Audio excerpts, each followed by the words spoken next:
Hello friends, मैं बबीता निषाद आप लोगों का अपने चैनल पर स्वागत वंदन अभिनंदन करती हूँ। और आप लोगों से निवेदन है कि आप लोग भी हमारे चैनल को सपोर्ट कीजिएगा प्लीज़।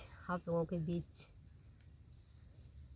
एक छोटी सी गीत ले आई हूँ, आप लोग सुनिएगा और बताइएगा कैसी रही। मोर बलमुआ मिलल इंडियन किसान सखी, मोर बलमुआ मिलल इंडियन किसान सखी, किसान सखी किसान सखी, मरबा लमुआ मिलले इंडियन किसान ये सखी, मोर सजनवा मिलले इंडियन किसान ये सखी। लहसुन प्याज बोवले बोवले मसूरी, सरसों मटर भैया या बजाई खड़ी।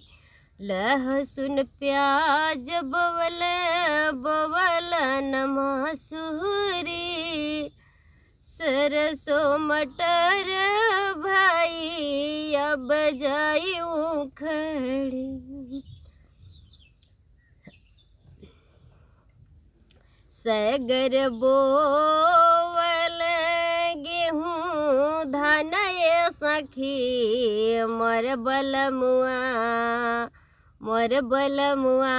मिलल इंडियन किसान ये सखी, मोर बलमुआ मिलल इंडियन किसान ए सखी।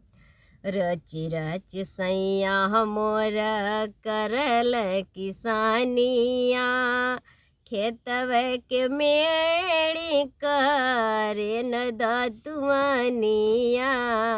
रची रची सैया मोर करल किसानिया, खेतवे के मेड़ी करे न दतुआनिया, करेल दातुआनिया करेल दातुआनिया। खेतवे पनीर भर खेतवे पनीर भर खाना पान ये सखी, मोर बलमुआ